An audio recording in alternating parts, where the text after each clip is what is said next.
जब तक ये शीश त्राण मेरे शीश पर है तब तक मायासुर की कोई भी माया मुझ पर हावी नहीं हो सकती। मायासुर, मेरे मित्र, भेंट करने आ रहा हूं तुमसे। तैयार हो जाओ मेरा स्वागत करने के लिए।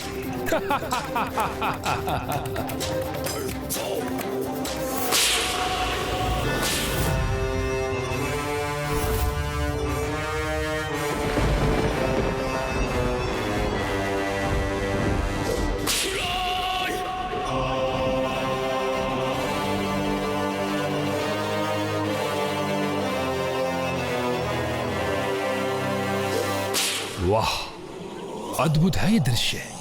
और मित्र मायासुर की माया, जिसके प्रभाव से इसने इन वृक्षों को अपने अधीन कर रखा है।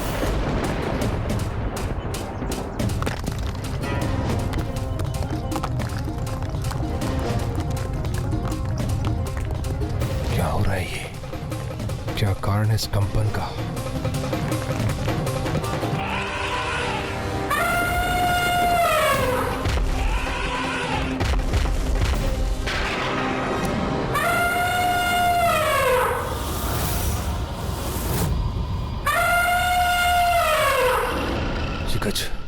इतने क्रूर अवस्था में क्यों बढ़ रहा है मेरी दिशा में? मुझ पर आक्रमण करने का दुस्साहस कर रहा है गज, तो उचित है। आ गज, मेरा सामना कर।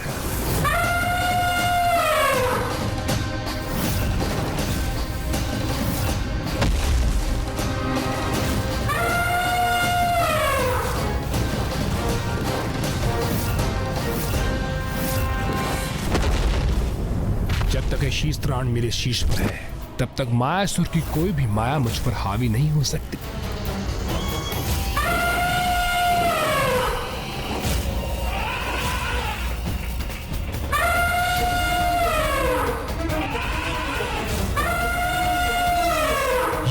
ये क्या हो रहा है मेरे साथ?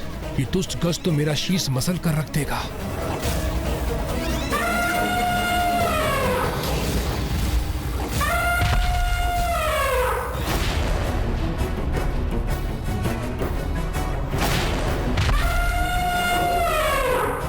विश्वास नहीं होता, अचानक कैसे रुक गया ये?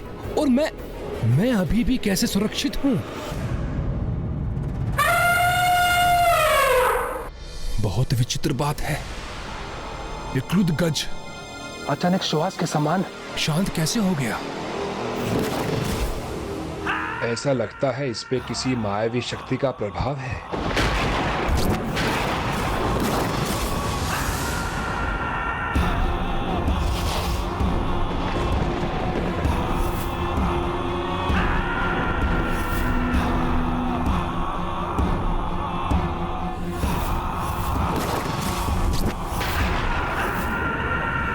मित्र मायासुर,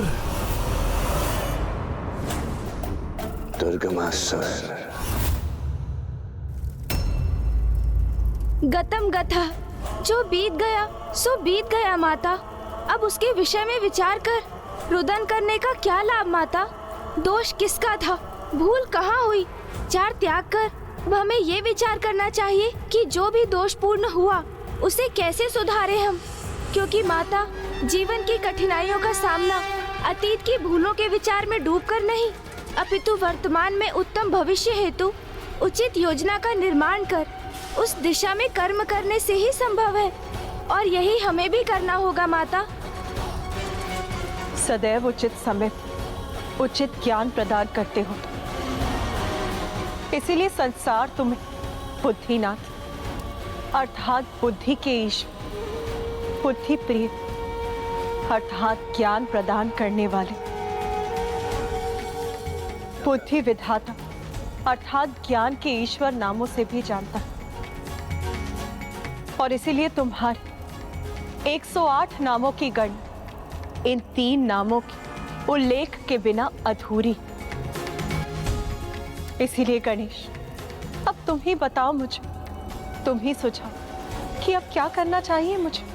माता, दुर्गमासुर और मायासुर मिलकर किसी कुटिल योजना को जन्म दे, उसके पूर्व ही हमें उन्हें ढूंढकर रोकना होगा।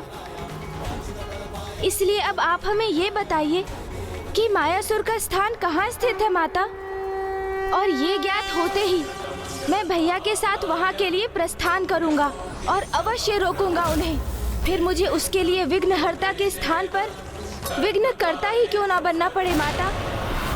दुर्गमासुर, यहाँ इस समय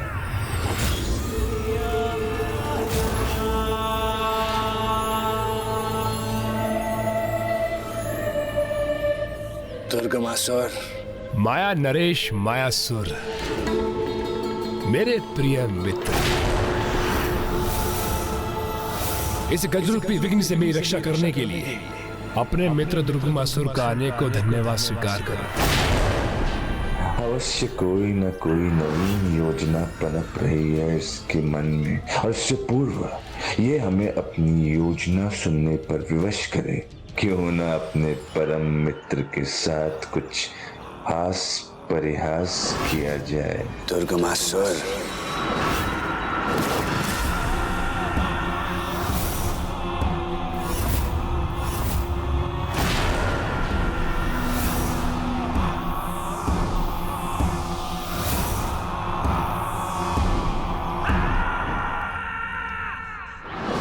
आपके मुख से स्वयं का नाम सुनकर आपका ऐसे वह कृतार्थ हुआ स्वामी। आज्ञा दीजिए।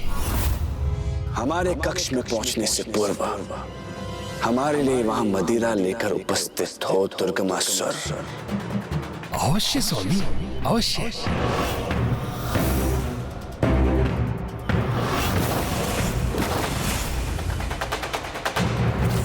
पतुलित मायावी शक्ति का स्वामी मायासुर अपनी मायावी रचना के स्वरूप नियंत्रित परिवर्तित कर अपने स्थान को इतना गुप्त रखता है कि यदि मैंने उस स्थान को देख भी लिया तो भी मैं तुम्हें नहीं बता पाऊंगी कि वो स्थान कहां पर स्थित है।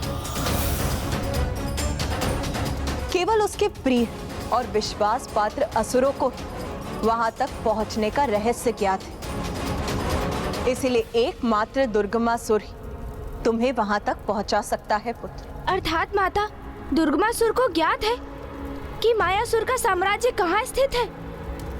हाँ पुत्र गणेश। और वो दुष्ट स्वयं वहाँ पहुँच भी गया होगा। अवश्य पुत्र। अब आप निश्चिंत रहिए माता, अब तो हम भी वहाँ पहुँच जाएंगे।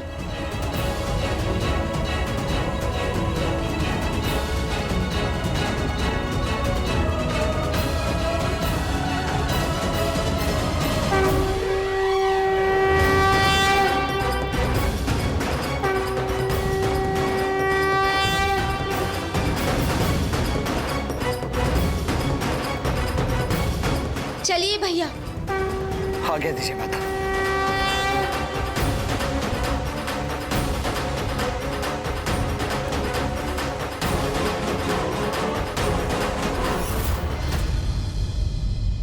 आओ गणेश, हम दोनों मेरे मयूर जी पर आरूढ़ हो जाएं, क्योंकि वो मूषक जी से कहीं अधिक गति से हमें वहां पहुंचा देंगे। आओ। भैया, यहाँ गति नहीं, गंध का महत्व अधिक है और सूंघने में तो मूषक जी कहीं अधिक समर्थ हैं। इसलिए दुर्गमासुर तक पहुँचने के लिए हमें मूषक जी का ही सहयोग लेना होगा भैया। गंध नहीं, दुर्गंध कहिए प्रभु, क्रूरता की सड़न, कुटिलता की भभक में। तो बस मूषक जी, अब उसे ही सूंघकर हमें उस तक ले चलिए आप।